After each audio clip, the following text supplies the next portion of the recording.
Welcome back to the channel. I'm your host, Daniel James, and as always, if you're new here, welcome.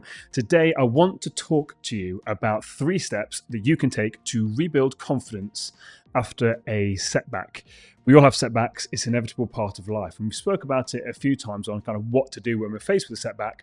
But today, I want to talk about it from the specific angle of how do we actually rebuild confidence after that setback? Because we've all been there where something's happened, and no matter how confident we are, we can always start to doubt ourselves when we're faced with a setback. Now, the more we're equipped with these tools, that sort of niggling doubts and that lack of confidence maybe lasts an hour or a day. But the problem is, if we aren't aware of steps to take to rebuild that confidence, we can get stuck in a negative thought spiral, and before we know it, our confidence is totally shattered. And if you've not been there yourself, I'm sure that you know people like that, where something happens, a little setback, and that's it. Their confidence is gone, their head's down. And you can see this with professional sports athletes. They don't necessarily have that resilience, and something happens, they have a few bad games, and that's it. Their confidence is completely shot. It takes so long to rebuild it back up. So the 3 steps that you can take to rebuild your confidence after a setback are, number 1, acknowledge the setback and reframe the setback.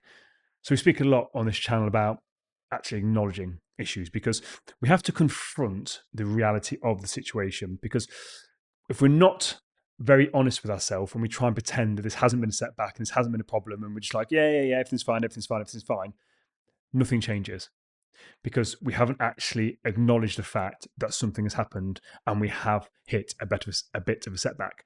Now, just because we've hit a setback doesn't mean that that's it, it's game over. It just means, okay, that initial path that I thought has been cut off.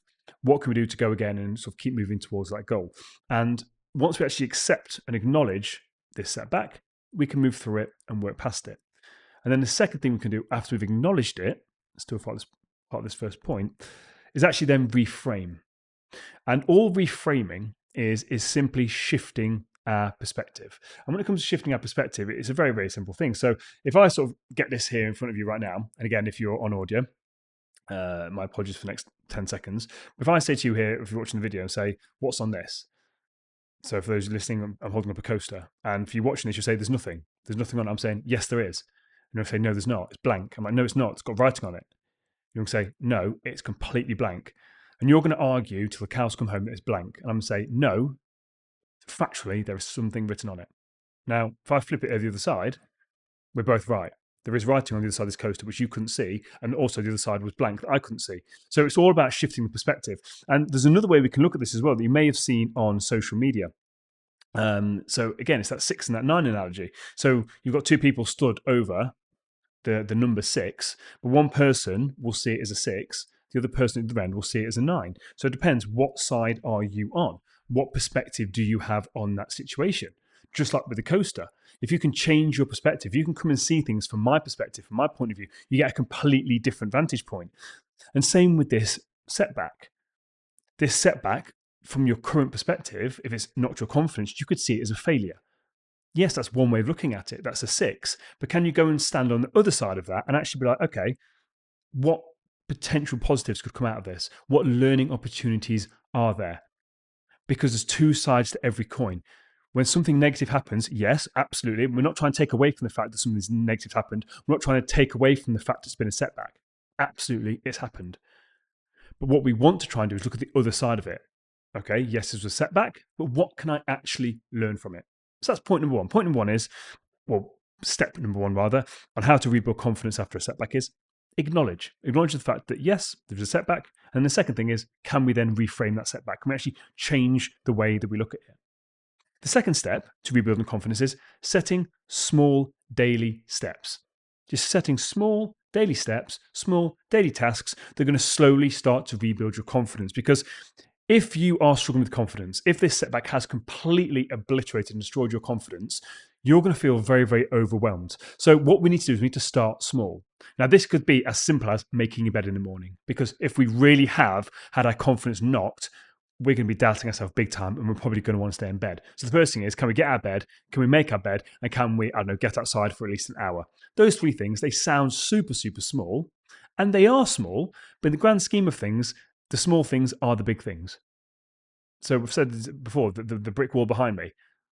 Yeah, cool, it looks nice and big, great, but how is it built? 1 brick at a time. So the small things are the big things. So actually, these small little habits are the big things. Now, why are they the big things? Well, they're the big things because what you're doing is you're making a promise to yourself and then you're keeping it. You're saying, hey, I'm going to get up today, I'm going to make the bed, I'm going to do this, and I'm going to go outside walking. You're saying to yourself, you're going to do something, and then you're sticking to it. And when you make that promise and keep the promise to yourself, that's how you build confidence. What is confidence? Confidence, self-confidence, is confidence in yourself to do what you said you were going to do.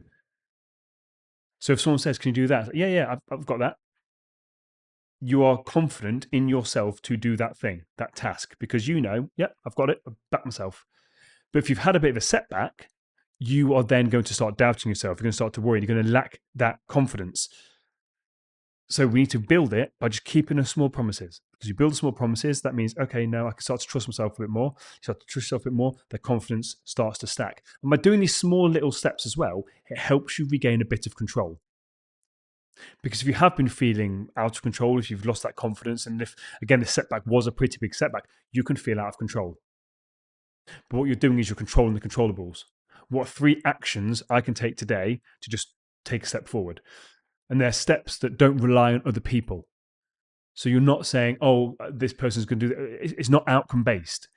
It's action based, the actions you're taking. So for example, if you're lacking confidence and you're in sales, you're not saying, I'm going to make 5 sales today, because that's an outcome. You can't control if you're going to make 5 sales. But what you can do is, if you know to make 5 sales, you've got a 50% conversion rate, right, I make 10 calls today. So your action you can control is the 10 calls. That's an action step you can take that's within your control, that does not rely on anyone else. So when it comes to these small steps here, making your bed, you can control that. Going out walking, you can control that. All these things are actions you can take. So don't set them based on other things and other people. It's got to be action steps that you can control to then regain that confidence, number 1, and number 2, control. So to recap here, the first step was acknowledge and reframe the setback. The second thing we just discussed was setting small daily steps to rebuild that confidence and regain control. And the third thing we can do to help us regain confidence after a setback is start to practice more self-compassion and positive self-talk. Because what can happen is when we have these setbacks, it can become a toxic breeding ground for self-criticism. And I know that I'm terrible for this, or I was terrible at this. It's still something I have to be aware of. If something goes wrong, my default setting, because one of my biggest things was holding me back, was that I am not good enough. So my default setting was always to go back and beat myself up. And I can still be guilty of that if I'm not aware of it. So this is why these steps here, they're steps I take myself, and it's really important that I share these with you, again, being open and honest. But it's realizing that when we have this breeding ground for self-criticism, beating ourselves up, that then leads to even less confidence. So what we need to do is we need to actually start taking a different approach and say, okay, how would I talk to a friend that's had this same setback? Because you normally tend to speak to your friends a bit softer and you're a lot more uplifting, you're supportive. Whereas with ourselves, if we're wired that way, it can be very negative and self-critical, and that just causes a more negative thought spiral. And this then ties into that second part there, which is the self-talk. Because what this positive self-talk does is it counteracts the negative thought patterns. So when you notice and you are aware, which by the way is a massive skill in and of itself, when you are aware of the negative self-talk you've got, actually replacing that negativity with positive self-talk will help you counter it. You destroy darkness with light. Let me say that one more time. You destroy darkness with light. And that's all we're doing. We're shining some light onto a dark situation, onto a dark thing we're saying to ourselves. And then what this then does, then creates that positive and supportive inner dialogue. And the more we create this, it then nurtures the confidence, which is what we want. Because if we're speaking to ourselves horribly in here, we're essentially bullying ourselves. And if we're bullying ourselves in here, what kind of confidence are they going to give us? On the one hand, if we've got that negative self-talk, we're bullying ourselves and we're going to lack confidence. On the other hand, if we've got that positive self-talk in here, we're our own cheerleader, we're our own best friend, we've got our own back. And that is ultimately what self-confidence is. You having your own back and trusting yourself to actually get yourself back on track and overcome this little setback.